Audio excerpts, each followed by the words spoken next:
On my wedding day, the media was buzzing about a fairy tale where a girl from the slums marries into a wealthy family. The wedding photo was still hung by the bed when my new husband, John, loosened his tie and sneered, "The show's over." I was crying, begging him not to divorce me. "I took that bullet to save you." He tossed the wedding ring into his drink. "Ridiculous. If it weren't for you using goodwill to trap me, why would I have married?" Later, at his wedding with the true love of his life, the screen went black, showing recordings of his infidelity and family scandals. I waved the remote with a smile. "Like this special gift? Today is my wedding day with John."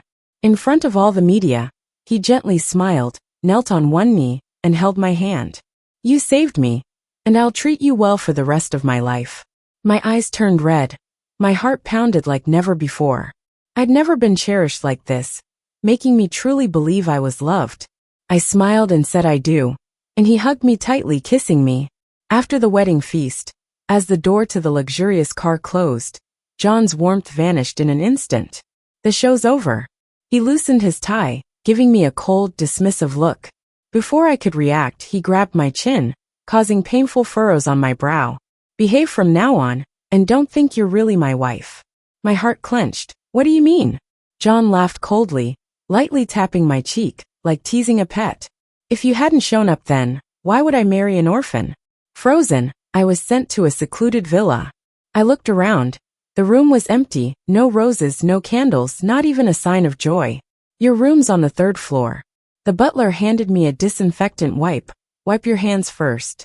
After coming out of the bathroom, I was surprised to see John leaning against my door. Before I could call out, he pinned me against the window by the throat. Outside, the giant screen looped our wedding news. "Look closely." John tied my wrists with his tie. "Those blessings are for my family, not for some girl from a welfare home." He suddenly yanked at my collar. "This scar came in handy. My dad eats up this gratitude stuff." John threw the wedding ring into his glass. "Put it on. We have a charity auction the day after tomorrow, and both of us need to attend."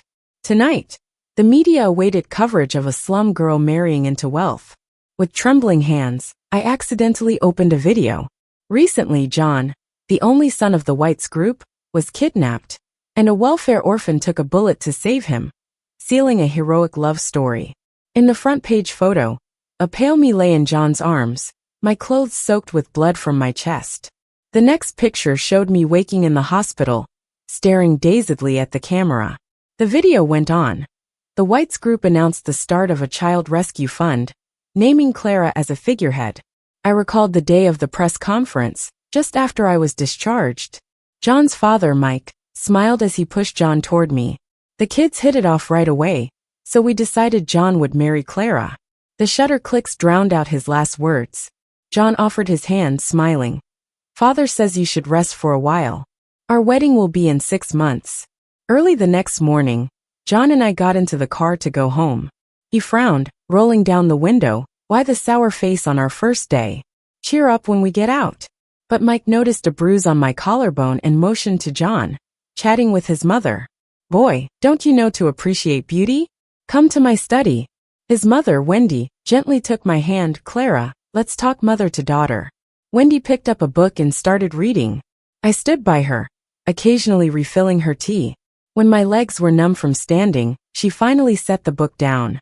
"Lunchtime already, girl. Why didn't you remind me?" I thought she was just engrossed in reading and smiled sweetly. "I didn't want to disturb you while you were enjoying your book." That afternoon, Mike left for work, and under the butler's guidance, I softly pulled out a chair for lunch. "Ma'am, your napkin." The maid, Molly, handed me a linen napkin, but let go just before placing it on my lap, as a fork clattered to the marble floor with a sharp noise. Embarrassed, I bent to pick it up. "I didn't mean to." Wendy sipped her tea elegantly. "Clara, hold your utensils this way." She demonstrated slowly. "The welfare home didn't teach dining etiquette?" I instinctively glanced at John, but he was absorbed in his financial newspaper, not even sparing me a glance. He suddenly scoffed. "Even dogs know not to drop tableware on the floor." "John," Wendy tapped her spoon against her cup lightly. "Don't be so harsh, Clara's trying her best." She offered the hand wash bowl. "Here, wash up first. This water is this morning's snow melt," quite different from the tap water you're used to. In the afternoon, John took Wendy and me to a tea party. Wendy affectionately sat me down. Clara, join in. They're discussing study abroad experiences. One lady eyed me amused. Where did you attend college, Clara? Awkwardly, I replied. After waking up in the hospital, I found I missed the year's graduation and was now a year behind. I'm at a local college, but I haven't graduated yet. Wendy sighed. Oh, this kid has had a tough life. It's our John who delayed her, causing her to graduate a year late. Another woman sipped her tea. Growing up in an orphanage and making it to college is already an achievement. Wendy patted my hand and announced to everyone, my daughter-in-law may come from a humble background, but she's very sensible. The women deliberately switched to English. With a gentle tone, Wendy encouraged me. Clara, go pour some tea for everyone. Obediently, I took the teapot from a server's tray, but didn't expect it to be scorching hot. My grip slipped, and the tea spilled all over the floor. Can't you even pour tea? Wendy frowned. Noticing the commotion, I saw John smirk helplessly. What can I do? I love her. On the way home, John coldly eyed my blistered hand. Don't embarrass me. I tuned out his cold words, wanting to retreat to my room, but he grabbed me tightly. His rough handling almost took my breath away. For a moment he looked in pain, blurting out, Lily. My heart sank. Who's Lily? I was taken into John's private styling room, surrounded by expensive dresses and jewelry. John lounged on the sofa, flipping through a magazine. Without looking up, he said, dye your hair blonde. I was stunned. I don't like that color. John glanced up, his gaze icy. Do you think I care about what you like? The stylist nervously picked up the dye. I sat in front of the mirror, watching my black hair slowly turn blonde. The dye burned my scalp. I bit my lip to suppress the pain, staying silent. Once dressed, John scrutinized me critically. The dress is too conservative. I looked at my white gown, defending, I think it looks nice. John suddenly scowled. Some clothes aren't meant for just anyone. I lowered my gaze, hiding my disappointment, letting Wendy casually pick out another dress for me. At the Whites Group's charity gala, I attended with John to make a speech. Lacking the energy, I just wanted to get through the media and find a quiet corner to rest. Suddenly, the banquet hall doors opened.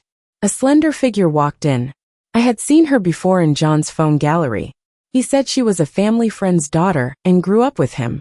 John's buddies came to greet her. Lily, why are you back so soon? Guests whispered, who is that? She looks like Clara. You don't know her? She's Lily from the Brown family. Lily, in a champagne gown with soft curls, approached with a sweet smile. John, I came back early to surprise you guys, but you must still come to my welcome back party. So she was Lily. I bowed my head, fingers clutching the hem of the dress Wendy chose for me. Lily cozied up to John and asked, brother, aren't you going to introduce us? John glanced at our matching champagne dresses, frowning as he introduced me. This is my wife, Clara. I tightened my grip on my dress as John released my hand, wrapping an arm around Lily's waist. He whispered, shall we leave early tonight? I stood there as if I'd been slapped in public. The guest's eyes darted between Lily and me, whispering, no wonder he suddenly fancied this orphan. She's a stand-in for the real thing. John and Lily left without sparing me a glance.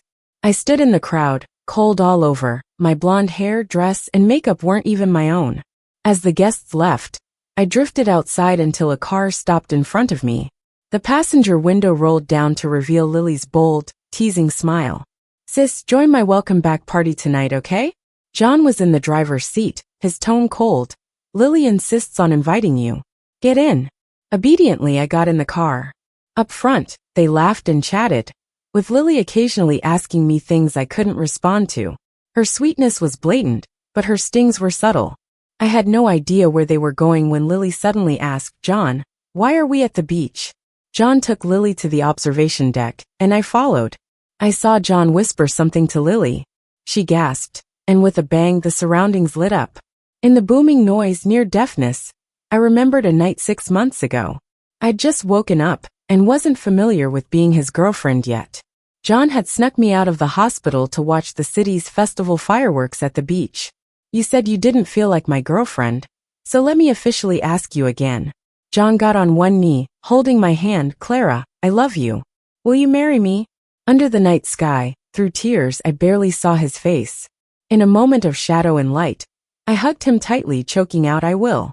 The next day, I saw news of the rich heir proposing to an ordinary girl and hid my face in John's chest in embarrassment.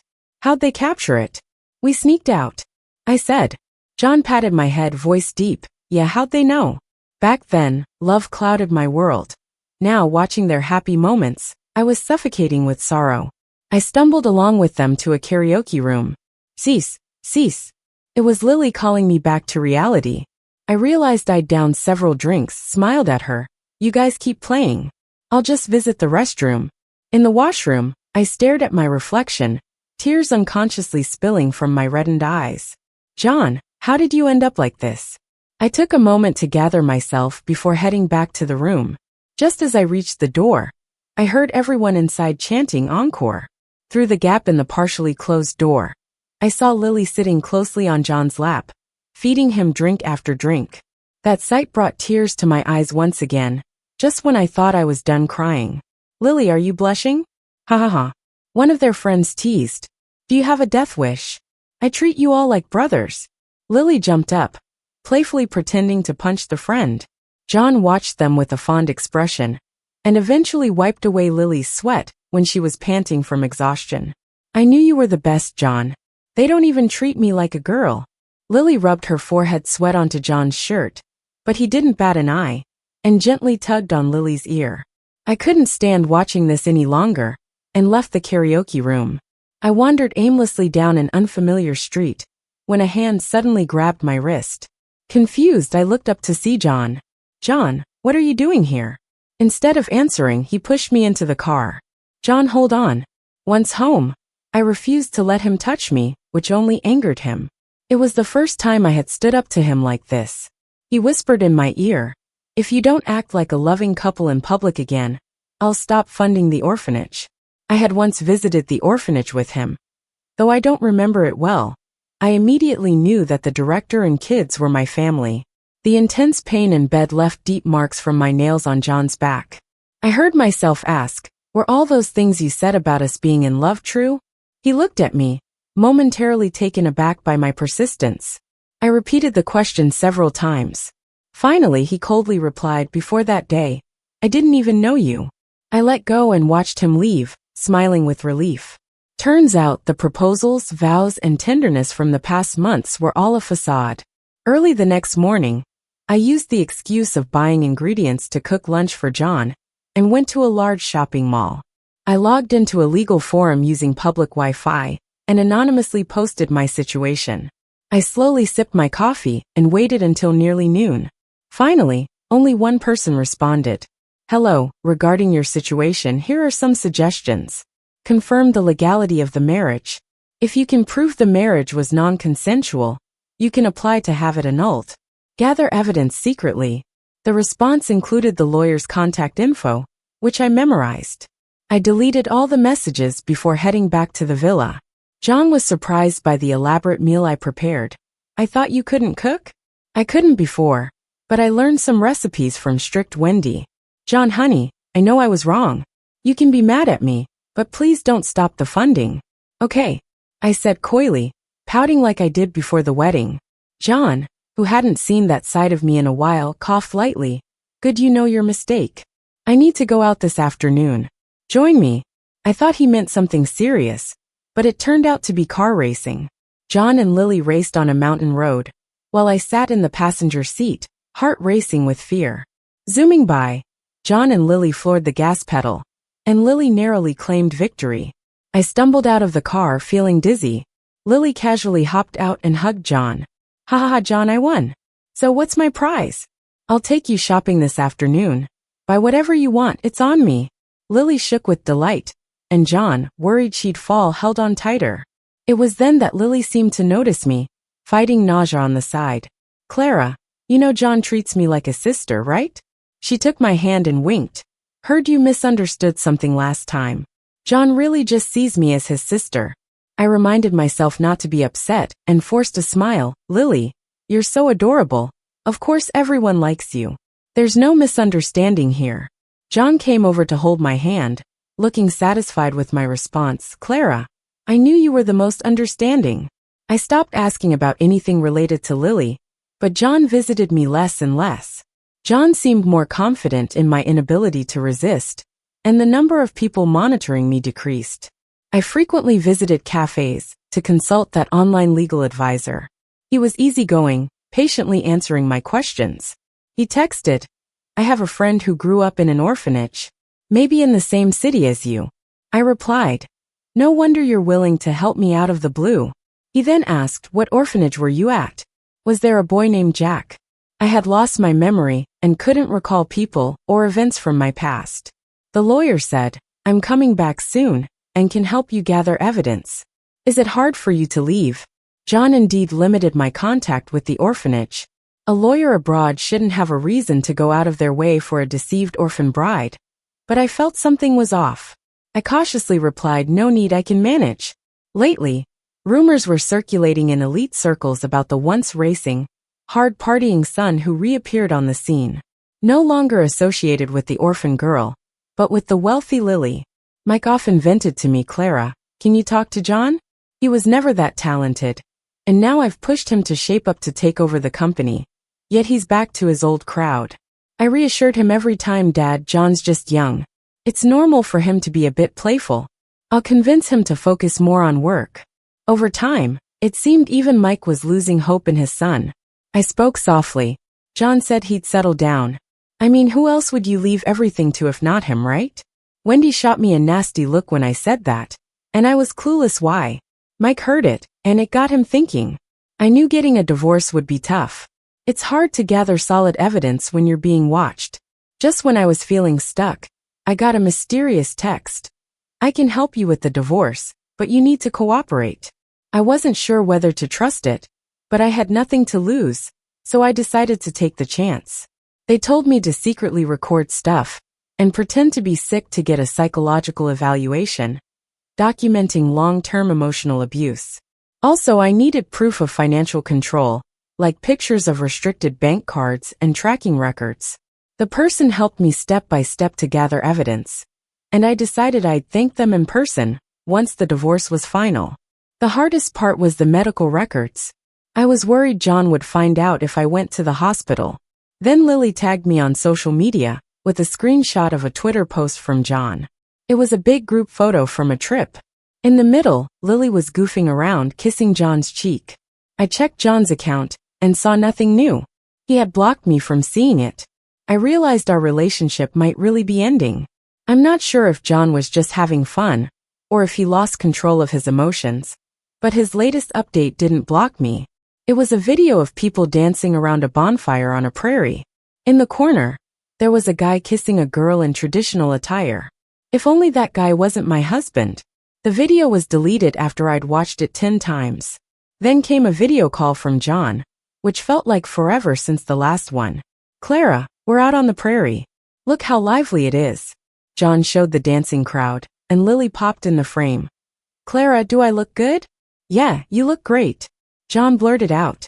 I barely recognized the heavily made-up John in traditional clothing. It had been too long. I was oddly delighted and sweetly said, of course, Lily is beautiful. Her kiss must be captivating too. Leaving a bombshell of a remark for John, I hung up and turned my phone off.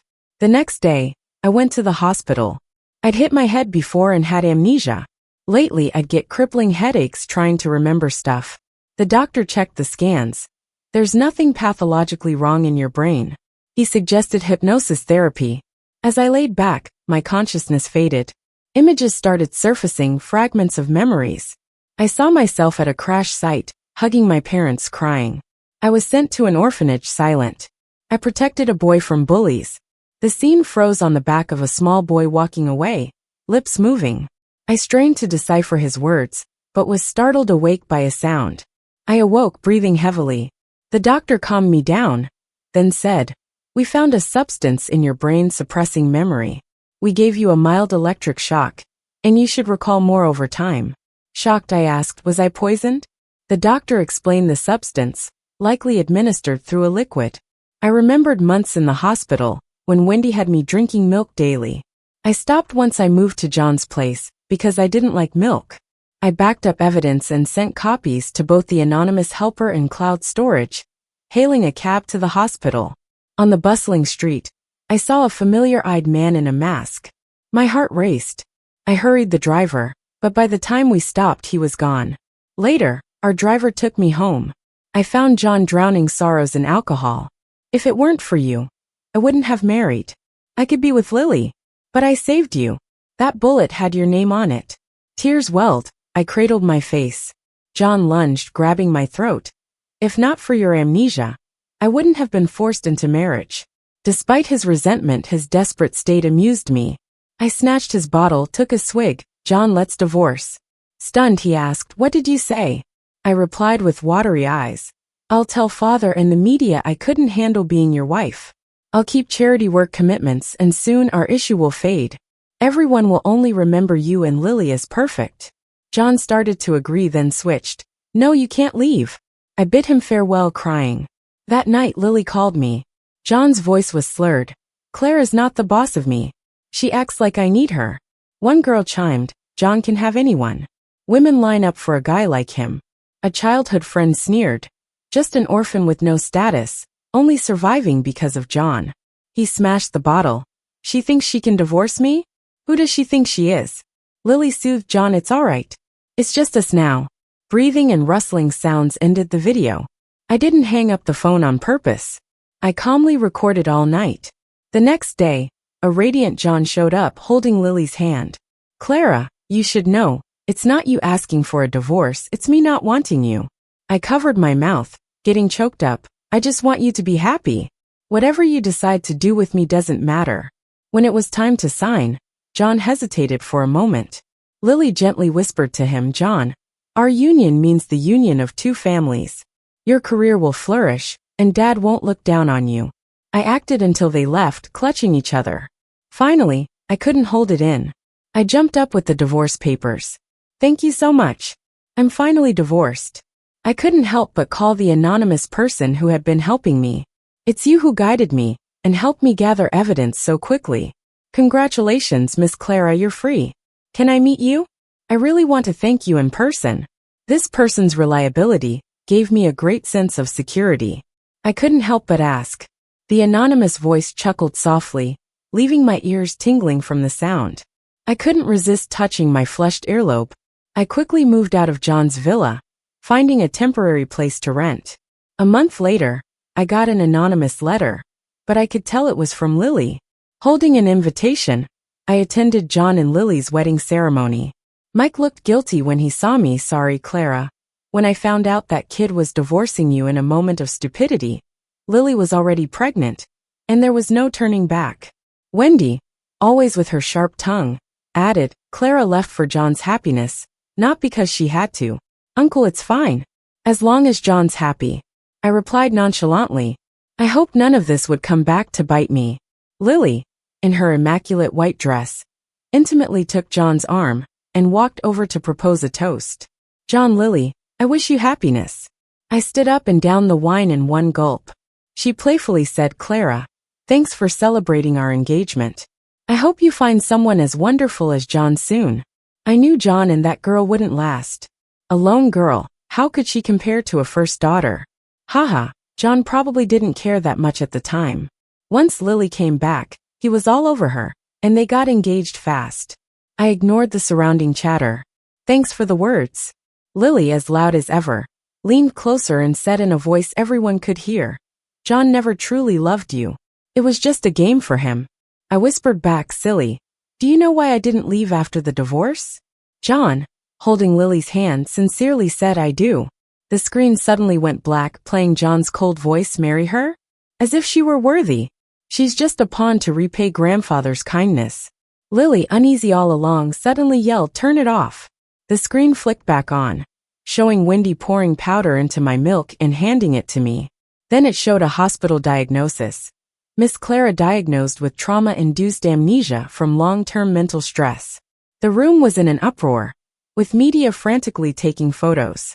Lily was ghostly pale, trembling beneath her wedding dress. John, what is this? Guests were abuzz. Some were gasping, some whispering, This is brutal. John's eyes snapped up, glaring towards the control booth. I stood in the corner, waving the remote his way. I walked towards the newlyweds in my heels. Congratulations on your wedding, John. I smiled. Did you like my gift? Did you think I'd slink away after the divorce? From the day I decided to divorce, I was ready to fight back. John grabbed my wrist, whispering angrily, Clara, do you think this would ruin me? Security surrounded us, trying to keep the media away, leaving chaos in their wake. I shook off his grip sharply, my voice cutting, ruin you? I'm just showing everyone the truth of the golden boy. I raised my hand. Another recording filled the air. Lily can give me resources. I do like her a bit, so what? She's nothing, just an orphan with no background. John, you lied to me. Lily tore off her veil, screaming. You said you no longer loved her. John's face darkened. He grabbed my arm, let's go. I slapped him hard, the sound echoed. This is for all the humiliation you put me through. I stepped closer, words piercing. You made me forget, tricked me into marrying, and tried to silence me forever. Too bad, John, I remembered everything. John's eyes narrowed. What did you remember? I sneered. I remembered, back then in the warehouse, I didn't save you willingly. You pulled me in front of you to take a bullet, out of cowardice. Finally, John couldn't hold back. He swung at me. The doors burst open. A man in a black suit strode in, followed by lawyers and cops, exuding a fierce aura. John, did you ask me before holding her? The moment that man shielded me, I was stunned to see he looked slightly like John. Who are you? John and I asked in unison. I had arranged with the anonymous person to bring the police. Yet this guy's appearance took me by surprise. At the same time, Mike popped over from dealing with the media, blurting, Jack, what are you doing back at this time? John only reacted then, his eyes narrowed. You're Jack? Did you return just to meddle in my affairs? Jack smiled. No, I'm here to take her away. The police presented a warrant, Mr. John. We've received reports of unlawful detention and psychological abuse. Please cooperate with our investigation. Wendy screamed, rushing over. How dare you touch my son? Jack didn't spare them a glance. He stayed focused on me, his voice low and clear. Clara, long time no see. I was a bit puzzled. We didn't seem to have met before, right? I nodded at him. John glared at me. You've been in on this with him all along? I let out a light chuckle at that, and admitted it just to annoy him. You pushed me to it. Jack wrapped his arm around my shoulder. Thanks for divorcing her. John lost it, but the cops pinned him down. He held Clara. You'll regret this. Regret? I laughed softly. The only thing I regretted was running into you at that old warehouse. After leaving the venue, I pulled out my phone. The media had gone wild. Tags like scandal at the heir's wedding, rich family drama, and plot twist were trending. In the following days, John got investigated for alleged mental abuse and business fraud, and the white stock nosedived. Mike came looking for Jack several times in their crisis, but left disappointed every time. I felt light as a feather and asked Jack curiously, we haven't really met before, right? So why did you say long time no see that last time? Just to mess with John? Jack leaned forward, staring at me. The closer I looked, the more familiar he seemed. He suddenly dropped to one knee, leveling with my shoulder, and said carefully, Sis, I said I'd come back for you. The figure that had been on repeat in my mind overlapped with him right then, words stammering out of my mouth. You're Jack. Jack pulled me close around the waist.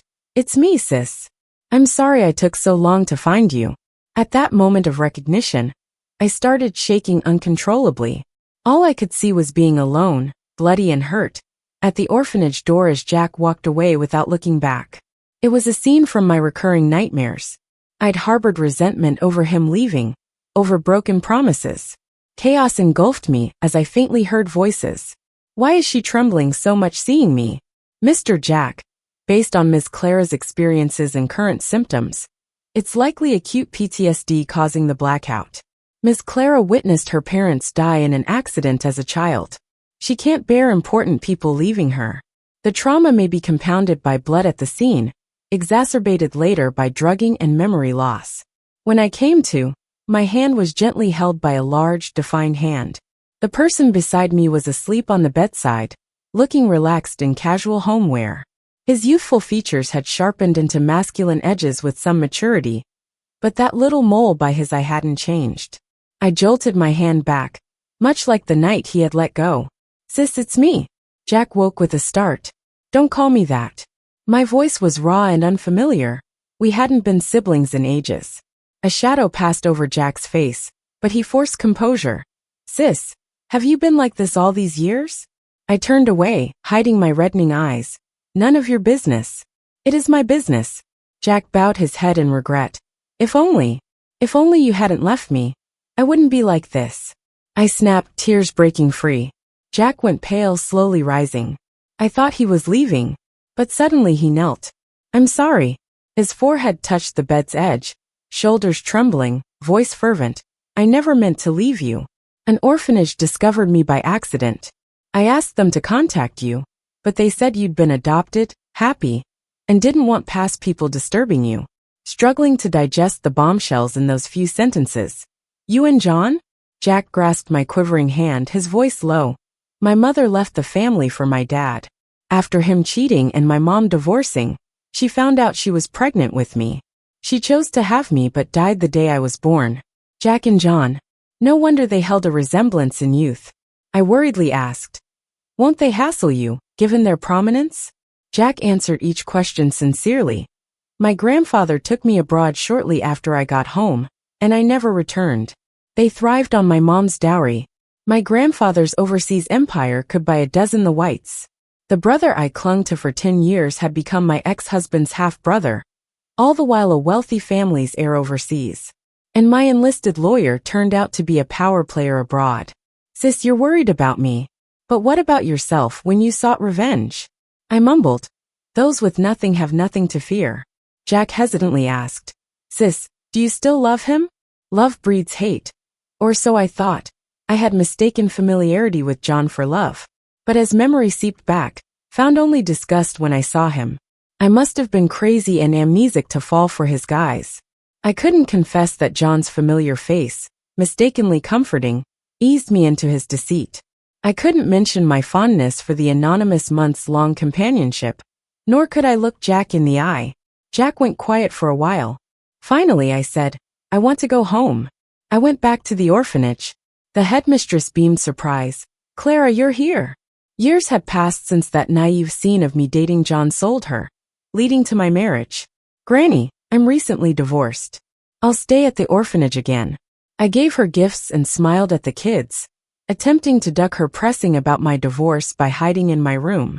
The familiar surroundings soothed, and I slept soundly. When I woke up, it was broad daylight.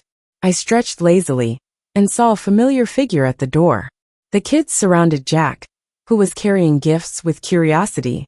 Grandma Elsie returned from her walk and suddenly asked Jack, "Are you Jack?" Jack's eyes turned red. Back then, Grandma, who ran the orphanage, loved me but cared for the small, not-so-social Jack the most. "Grandma, I found my family.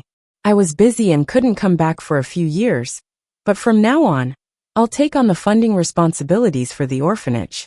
The headmistress talked endlessly while holding our hands. Except for the kids who got adopted, the orphanage has kept a room for each child who grew up there. Jack looked at the small but cozy room. It was just like when he left. "You should rest for the night." "Tomorrow." I paused. "Tomorrow you should go back." During the past 2 days with me, his phone kept beeping with messages and calls. Jack had many things to handle, and I didn't want to keep him occupied here. I returned to my room, but an hour later, there was an unexpected knock. I opened the door. Jack's voice was low and husky, like he was holding back something. "Clara." He called me by my name, not sis. "I need to talk to you." He barely whispered, but he was forceful as he pushed into my room. I instinctively stepped back, my back hitting the cold door. Jack had used my toiletries that night, and that familiar scent mixed with the remnants of alcohol in the air made my heart race. His gaze fell on the photo of us as kids. Jack never liked taking photos. This one was because I forced him to. It showed a cheerful me and a stone-faced him.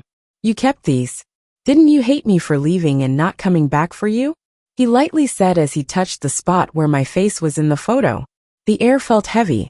I instinctively grabbed the frame, whispering, "Hating you doesn't clash with missing you." Jack suddenly squatted down, sitting on the floor. He tugged at my shirt hem, looking up at me. Sis, don't make me leave, okay? Young Jack was small, often bullied.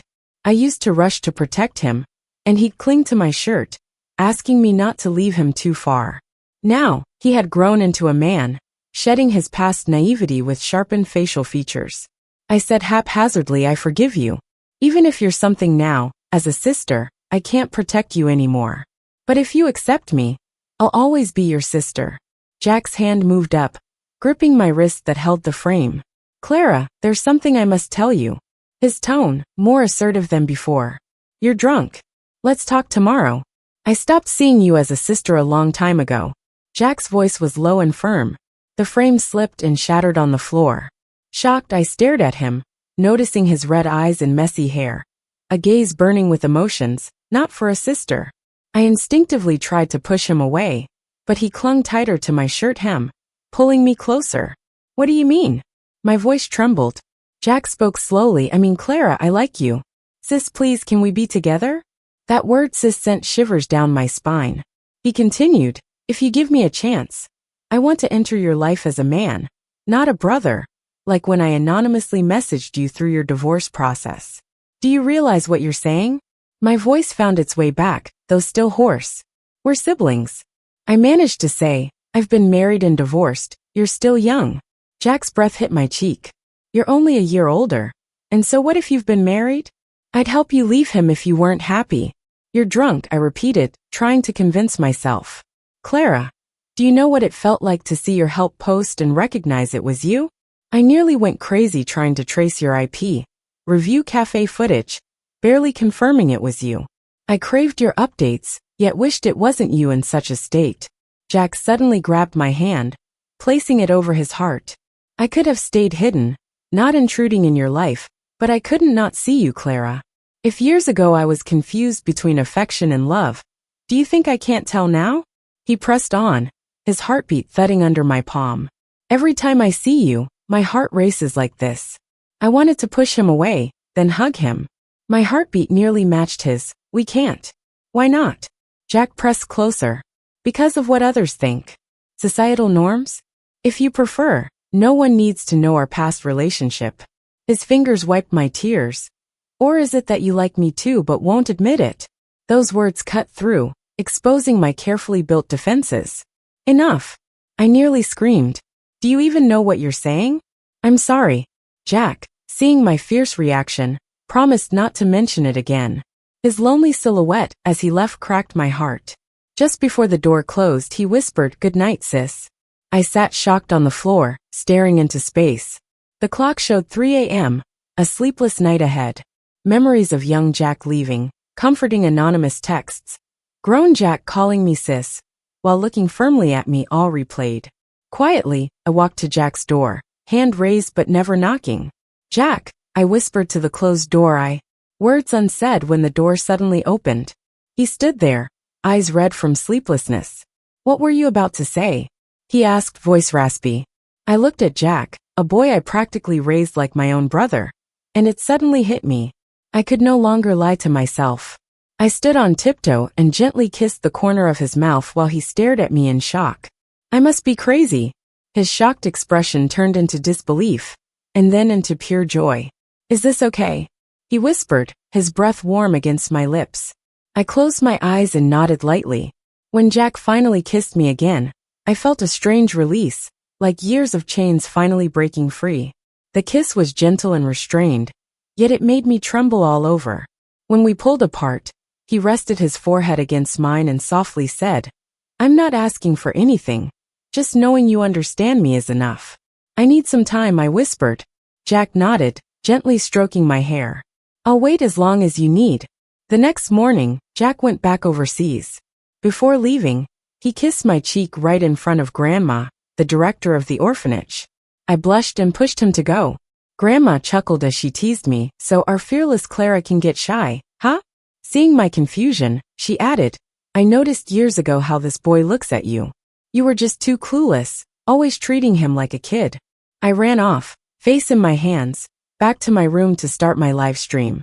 Jack had gone with me to see a therapist. He said I was under way too much mental stress, and suggested I take a year off if possible. Now I've left that part of my life. I'm planning to become a cooking blogger online, at least not just lazing around living off the orphanage. The place needed a life skills teacher, so I stepped up to fill in. With the kids' permission, I sometimes stream using big-headed filters to share their lives. The kids learned some pretty cute things. They'd ask, "Teacher, why don't you show your face? It's so hot now." After class, I'd read some of the live stream comments and sometimes reply. They're all such sweet kids. One even came crying to me because a little flower got accidentally broken, and she thought she'd lost a friend. Turns out, they were holding hands playing hide and seek by dinner time. Even though my stream doesn't have a huge following, people are generally nice. Sometimes the kids would jump on screen to share their own funny stories. The chat is always full of joy. One day, I started my live stream like usual, but my phone, which I've used for years, froze right away. "What's going on?" I mumbled, my heart racing. Next thing I knew, the screen was flooded with angry comments. "You dare to stream still? Homewrecker. Go to hell, third party." The numbers of viewers skyrocketed, quickly surpassing 5,000. "Is there some misunderstanding?" I frowned, not understanding what just happened. The comments exploded with even more intensity, making it hard to make out anything on screen. A flashy VIP comment floated by.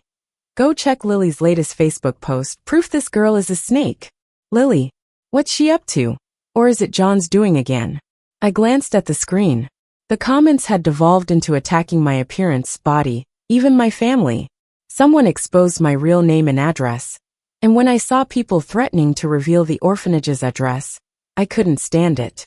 I tried to stay calm, not attempting any public defense, and prepared to end the stream. "Sorry guys, today's stream is out of order. Catch you tomorrow." In such a heated environment, saying more just meant more mistakes. I then shut down all the comment sections on social platforms temporarily to prevent the situation from worsening. As I was organizing my documents to consult a lawyer, Jack called. He sounded anxious.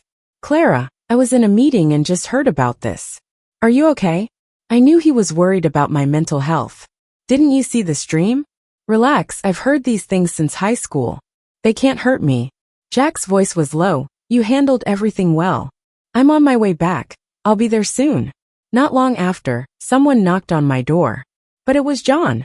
He was holding a bouquet, with his suit soaked by rain, looking somewhat pathetic. "What's up?"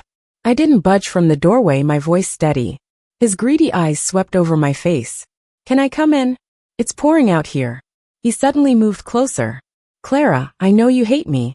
"I don't hate you," I said with a humorless laugh. "Hate takes too much feeling, and I'm out of that for you." John's face twisted for a moment.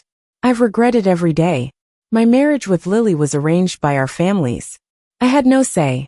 John suddenly dropped to his knees. "Clara, I'm sorry. I'll stop her and get her to apologize." "Give me another chance. Ask Jack to spare my family." I laughed coldly and showed him Lily's latest Facebook post. "I don't remember ever stopping you too. I gave you a chance. Weren't you the one claiming she was your true love? Take care of your heart and your wife." John gradually stood up, the evident selfish weakness becoming visible despite his attempts to hide it. He tried to hug me, but I forcefully pushed him and his flowers out. Jack showed up with a lawyer, saw John getting handsy, and punched him a few times in frustration. "You think she believed you knew her when she lost her memory? Because she lived with me for 10 years. Jack got his security to send John home. "It's just because you look a little like me." John left looking defeated, stumbling away. I handed over the afternoon's recordings to the lawyer. After reviewing the evidence, he advised us, "I suggest staying silent for 24 hours. Wait for Lily's side to show more weaknesses, and monitor which influencers are jumping on this bandwagon. Trace their influence path." "Jack, there's been a new development. Since Clara's info got leaked, people are talking about you taking Clara away during the wedding, suspecting she's with someone new. The whole internet's digging into your details, and the company's stock is fluctuating." Jack said he understood, and asked the lawyer to go figure out a solution. I wasn't too worried about myself. "Won't this damage your reputation though?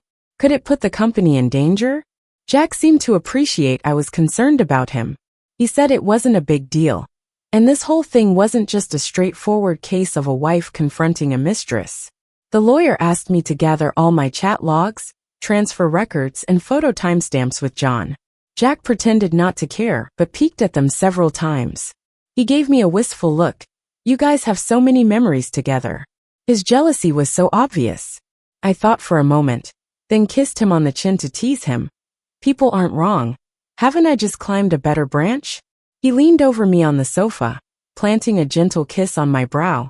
You're the branch I've wanted to reach my whole life. You have no idea. When I first saw you, you were like this little sun coming down from the sky to save me. Back when John showed up with photos of us, saying we'd been together for a year, I didn't really buy it until I looked into his eyes. Jack looked at me, knowing that he and John shared the same kind of eyes. I felt a bit awkward, sorry. And then Jack kissed me, not the gentle, tentative way he did before. It was urgent and longing. He kissed away my tears at the corner of my eyes. Clara, I love you. I ran my fingers through his hair, like I was petting a cat, and squinted comfortably. He was getting all fired up from my touch, and glared at me, before storming off to his room for a shower. I couldn't help but laugh. His physique got me wondering, how did this guy, who was a bit doughy years ago, get into such shape? Jack explained what he's been up to. I've looked into their companies. They've been breaking the law for years. I've gathered a lot of evidence and plan to act soon. They tried dragging you into this to pull me down. Honestly, it's me who's gotten you involved. I didn't want him to continue and silenced him with a kiss. The next day, my detailed clarification post went viral, thanks to a skilled lawyer. The article clearly showed with timelines that Lily was the third party, and included email screenshots where the conglomerate pressured platforms to blacklist me. 48 hours later, the Whites group got hit with a securities investigation and started trending. Jack teamed up with partners both companies had tried to crush, and, using policy checks and public opinion, brought their looming crisis into the open. Eventually, the two companies were busted for tax evasion and shut down. Their profits had been moved to offshore shell companies, leading to their market value crashing. The two families turned against each other. Jack watched it all unfold, then swooped in to buy up their core assets at a bargain, utterly crippling their business empire. John and Lily divorced, and John went looking for me at the orphanage, only to find it empty, breaking down in tears at the steps. Jack took me back to his grandpa's place, and broke the news over dinner. I shot him a glance when Grandpa wasn't looking. Jack stifled a laugh, clearing his throat when I glared. Jack's grandpa was super warm to me. Clara, don't mind that brat. No one knows a grandson like his grandpa does. He's just jealous and trying to get noticed. Jack blushed at being called out by his grandpa. Grandpa and I exchanged looks and couldn't help but tease him. Grandpa followed my live streams often. Those kids at your orphanage are so adorable. And you handled those rumors last time like a champ, Clara. You're amazing. By the way, when are you two getting married? This time, it was my turn to blush. I had never really thought about it. Jack's grandpa glanced Jack's way. That goof asked me to find you back then. He was a mess when he heard you were dating, nearly dying of a broken heart. And look at him now, still such a chicken, hasn't inherited my mojo for winning over your grandma. Jack dragged me outside, both of us red-faced, escaping to the garden from Grandpa's relentless chatter. Jack poked fun at the fact his grandpa hadn't let go of issues from his mother's time. But he was pleased about the downfall. I walked with him along the rehab path he used to take, and Jack told me, Clara, you don't have to think about it too hard. Whether we get married or have kids, it's all up to you. If you don't want it, no one can force you. I'll always have your back. Jack requested his grandpa to stay on longer at the company, using his not fully recovered health as the reason to quit, and he accompanied me to explore many places. Once I caught him sneaking around preparing for a fireworks show. I chuckled, suggesting he shouldn't pull stunts like that in public since his presence already drew enough attention. We laid on the grass, gazing at the Milky Way, climbed snowy peaks to watch the sunrise, and chased sunsets in the desert. At the shore, Jack and I released a sky lantern. I'd heard if you write your wish on a lantern, the higher it flies, the likelier it is to come true. He whispered, handing the lantern to me. He gingerly wrote a few words. I leaned in but pretended not to peek, asking with a grin, "What did you write?" "If I tell, it won't come true," he teased back. Our fingers entwined, holding the lantern together. The warm light danced on our faces, and this time, I truly saw him. A sudden sea breeze jolted the lantern from our grasp, sending it soaring skyward. It drifted higher and higher, becoming just a dot of light in the vast sky. I instinctively reached for it, only to grab his warm hand. As the sun set beneath the horizon, we kissed at the meeting point of sea and sky. "What was your wish?" I asked. "I wish us many bright years ahead, inked by our tales." The end.